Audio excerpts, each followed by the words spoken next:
এদিকে এটা পোলাও দিয়েছে, আমরা খাবো।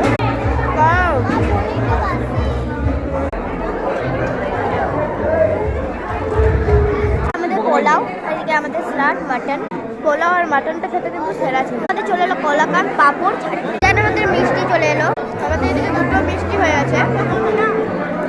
আমরা মিষ্টি দিয়ে আজকের খাবারটা শেষ করবো। আজকে আইসক্রিম খেয়ে আমাদের ব্লগটা শেষ করবো। তো বাই গাইস, দেখা হচ্ছে নেক্সট ব্লগে। ততক্ষণে বাই।